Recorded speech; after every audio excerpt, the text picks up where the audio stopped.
Welcome to the penultimate edition of Sunday Insight. In case you need to look that up, it means second to last.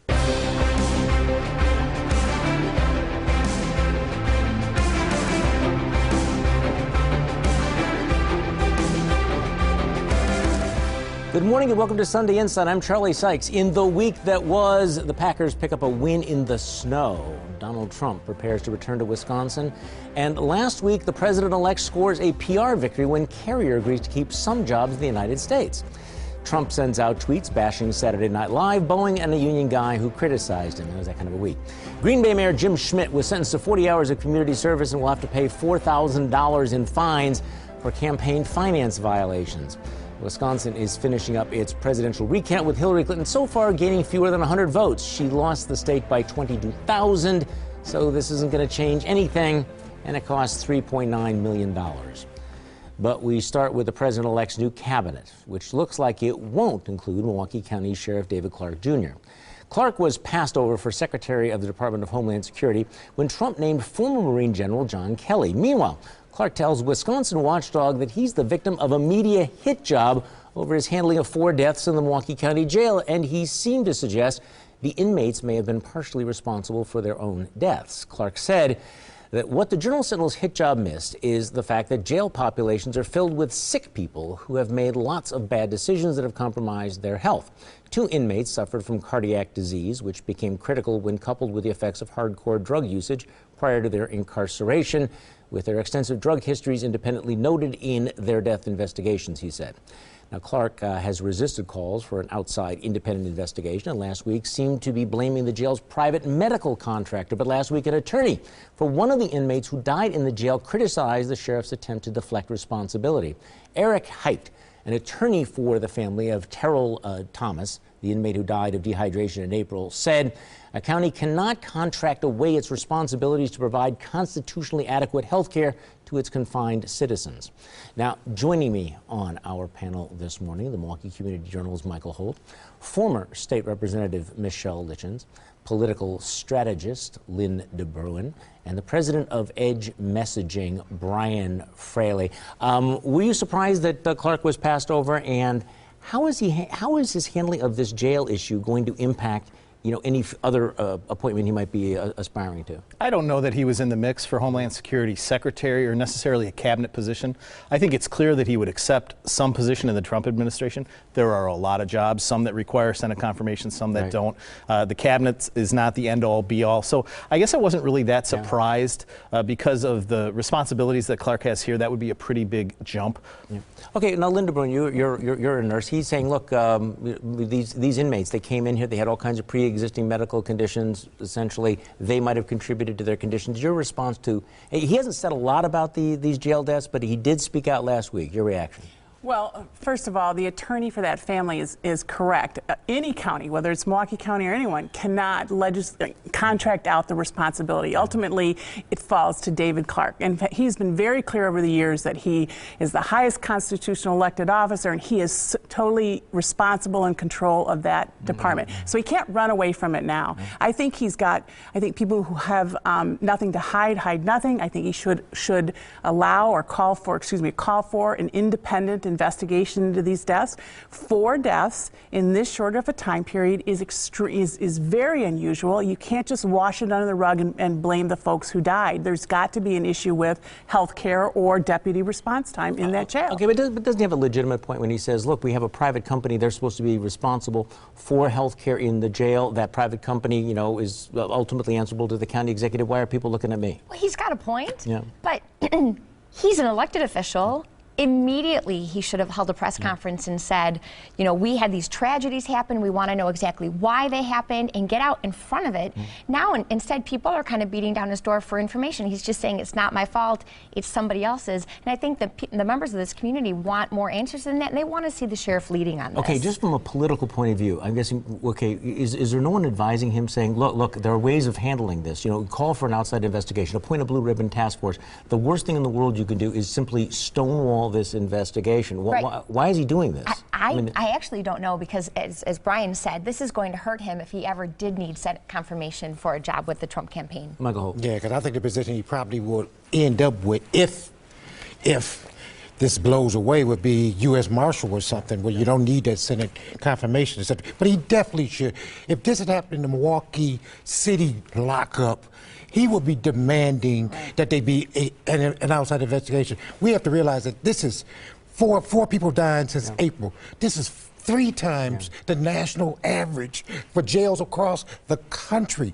And you can't blame, those contracted services on somebody who's not allowed given water. But he also hasn't been here, and everyone knows that. So, you're talking about a person who's supposed to be running that jail. And by the way, the medical company answers to him. Much more than they answer to the county board because of how the offices are set up. So he's out of town and people keep dying. That is a bad recipe if you want a federal job. But a lot of these people do come in, and his point is, okay, maybe you had somebody with a heart condition. They're drug addicts, they're drug abusers. One woman had a baby and they didn't know about that. Somebody, you cut off his water.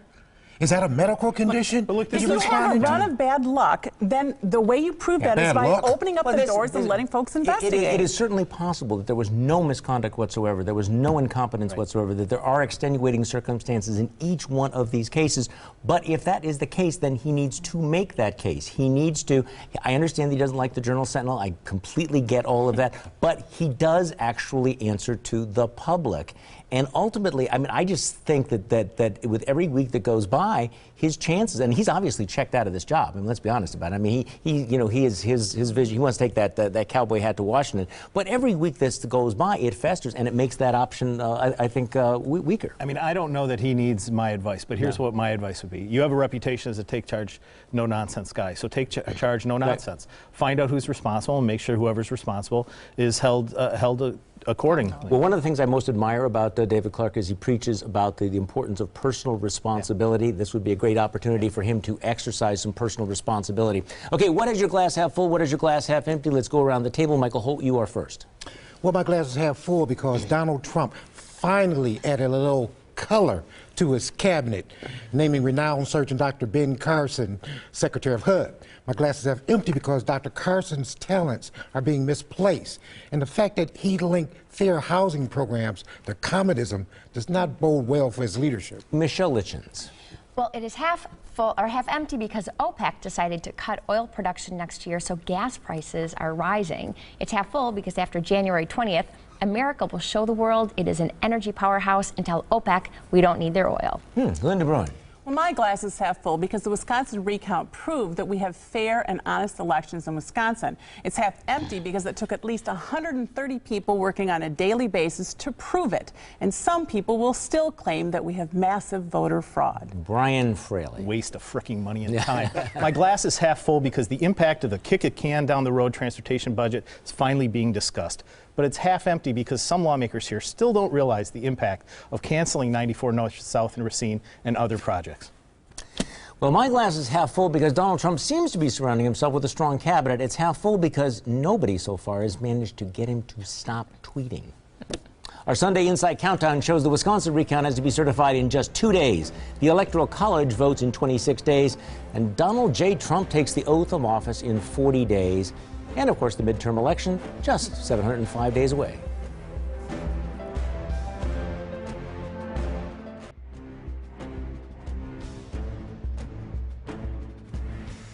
A GOP civil war over transportation funding. The state's top Republicans found themselves in a war of words over how to pay for the state's roads. Assembly Speaker Robin Vos, who's argued for enhanced revenues, released a video of himself riding in the back of an ambulance over bumpy pavement to make the case for more maintenance. But two state senators, Dewey Strobel and Dale Kapinga, released a memo from the Legislative Fiscal Bureau saying that the state would have to increase its gas tax by 28.1 cents per gallon to fund all of the state's transportation wish list. That would be a 91% increase. Voss called that fear-mongering, but Governor Scott Walker made it clear that he remains adamantly opposed to any increase in gas taxes or registration fees. Where do you come down on this? Former chairperson of the County Finance Committee. People are always coming to want to spend money on roads.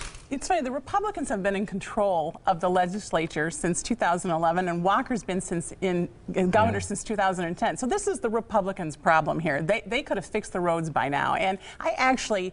All the roads? Well, a good amount of them. A good amount of them. Your buddies, I think, back in 2009, remember, raided the transportation fund? Yeah, I yes, think, several hundreds of million. Yeah. Oh, but except for that part. Well, and that wouldn't have gone... The bottom line is they could have fixed it by now, or at least had a real clear plan in place. I do think that Voss is right in the fact that you have to put money into a system in order to fix the roads. And I thought his ambulance ad was brilliant, by the way. I thought it was very well done.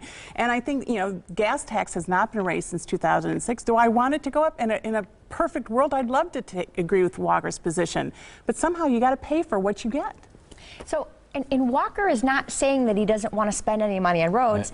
He wants to borrow $500 million. And a good conservative doesn't want to borrow, to put all of our spending on a credit card. That's wrong. Right now, 20% of our transportation budget goes towards debt payments.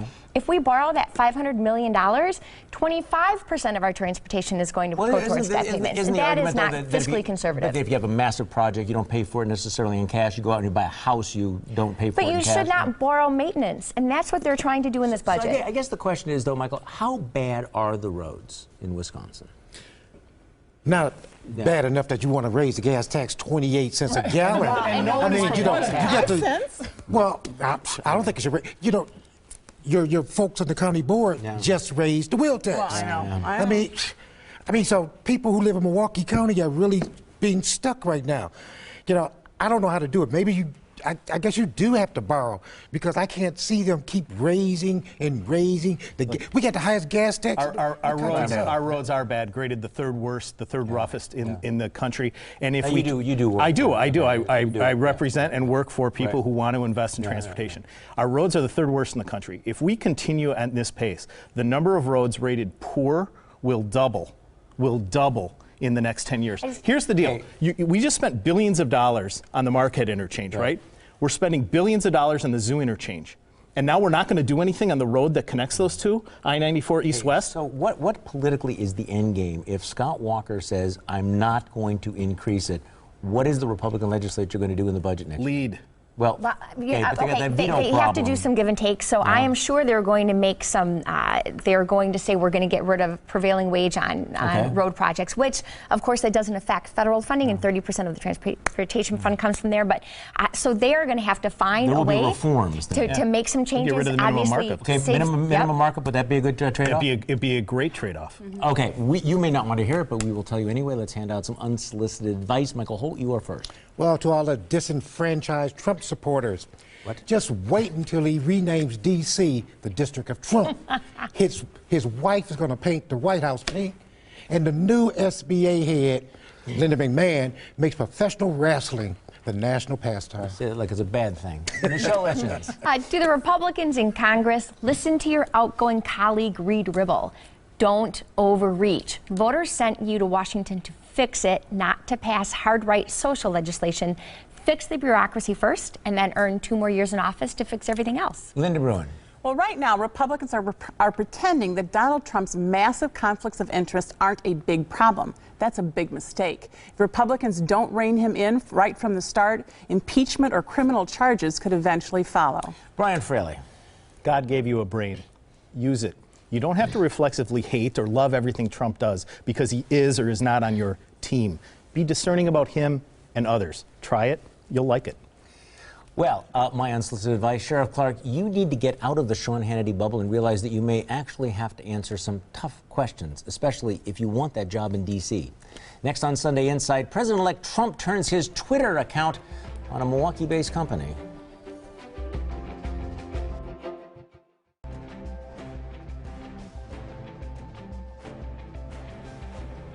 A Milwaukee-based company finds itself in the new president-elect's Twitter site. Donald Trump has made it clear that he intends to call out companies that plan to move jobs out of the country, calling out Carrier, and last week, Milwaukee-based Rexnord tweeting this out. Rexnord of Indiana is moving to Mexico and rather viciously firing all of its 300 workers. This is happening all over the country. No more! Exclamation point. But the Business Journal reports that there's no indication that Rexnord will change its plans to close its Indianapolis plant and move jobs to Mexico and Texas.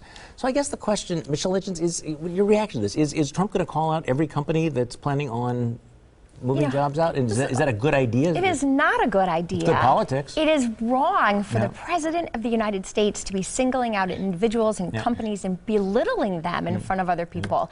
Now, I understand his point by trying to perhaps say you shouldn't be leaving this country, but what he should be doing then is focusing on how we keep these businesses here in this country, reducing the corporate tax rate. But you like this stuff, right? Yeah. How do you keep them in the country? I don't know, by making the country more attractive? Right. By, Well, you know, he tax? Change the tax. Yeah, some of that, but you know, Easier to keep people employed.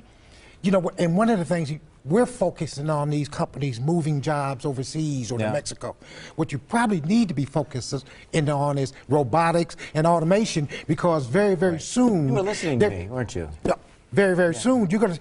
Amazon is now testing new equipment. That's what you better be worried about. This is actually a really good point, because the greatest threat to the future of manufacturing jobs is not international trade, it is automation, and that is coming. So the question is Donald Trump going to be tweeting out attacks against companies that reduce jobs because they've automated or because they've got robots? Is the President of the United States going to insert himself into all sorts of business decisions? Because I don't know, Brian Fraley, I thought that's what progressives did. Yeah, it's unseemly, but it shouldn't be surprising, right? He was a crony capitalist on the receiving end, and that is his proclivity is to do the same, pick winners and losers and chastise. Okay, but let's be honest, this is really going to be good politics. It's great politics for him. This is going to play well with blue-collar workers throughout the Midwest. And if I'm Democrats, I got to be going, okay, what do you do if you're a Democrat and you want to get back those blue-collar workers in the industrial Midwest? What do you got to counter what he's doing right now? Well, first of all, it's good politics on one level. It's also petty politics. Remember, he went after the president of the local, the Teamsters union there. By name. Yes, by name, because that individual went on air or whatever and said that Trump had essentially lied about how many jobs the carrier deal would or would not save. And so it's not that he's just micromanaging. He's also doing the personalization stuff that a lot of us were worried about before his election. If you don't say something he likes, he's going to go after you individually as well. I just think this whole culture of where his knowing that one tweet can tank a company's stock and that he will attack people, criticism. He is the President of the United States, and this is not what free market conservatives envisioned as the role of government, or at least didn't before Trump. What is it you don't get? Let's go around the table. Michael Holt, you are first. Well, what I don't get is why it took the DA 6 months to rule on the police killing of Jay Anderson in Wauwatosa, when everyone knew the cop would be exonerated 6 months before he pulled the trigger. Michelle Hitchens. Charlie, I don't get why the media thinks it's news when a Republican appoints someone as labor secretary that opposes a minimum wage increase. Linda Bruin. Well, what I don't get is why Governor Walker and his fellow Republicans still haven't fixed our roads. Republicans have had complete control of the state for years now, so they only have themselves to blame. Brian Fraley. Wrong, it's a bipartisan problem. Charlie, what I don't get is why some folks get so worked up when people say the following two words: Merry Christmas. It's the most wonderful time of the year, and some people just need to lighten up. Well, what I don't get is how conservatives who adamantly opposed President Obama's $1 trillion stimulus package 8 years ago will explain why they would support President Trump's $1 trillion stimulus package next year. Next on Sunday Inside, our panel picks the winners and losers of the week. But first, here's your morning news update.